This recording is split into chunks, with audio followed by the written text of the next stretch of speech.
My husband died in 2020. After he died, I found out a series of very unpleasant things about him. This person commented a link of the OP saying what happened. So basically, he had like a series of strokes, and then he had another stroke, and 9 days later, he was removed from life support. He had several strokes on the operating table. She was devastated. He was 55 and I was nearly 57. They stayed with me for 3 weeks, she said. One night, a few days after he passed, I found a box of old phones, many phones. He had kept them all. I went through them looking for old texts, etc. At first, it was wonderful, and then for reasons I can't explain, I went into his call log on one of the phones. There was a number there that has been calling him every morning on the way to work, and he had been calling / they were calling every night on the way home, every workday. Without thinking, I called the number from my phone, but it was disconnected. The name Heather popped up on my phone when I called it, and on his phone it said H. XXXXXX. I went into his Gmail account. I had never done this before. He left it signed in on his laptop, which had the same code to open it as his phone. I searched for the name, and I found several email messages he had sent to himself with attachments. He had been having an affair with this woman for 2.5 years. At some point, she had told him she was pregnant. She was 30, and again, he was 55 when he died. I sat there stunned. I searched through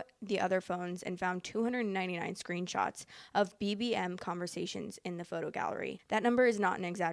There were 299. They were having sex frequently during the day. He was never out at night. He was leaving work early, driving to her, and they were sleeping together. He was taking her shopping, out to lunch, etc. She was kind enough to include photos of her at her workplace, and I had her name, so I called her there. She sat stunned in silence as I told her who I was and asked her if there was a baby. She blurted out, "No." Months go by. I'm obsessed with this girl. It's affecting my mental health. His daughter came by one night. I recalled a story he had told me, and she said, quote, "No, that's not right. Mom told me XXXX.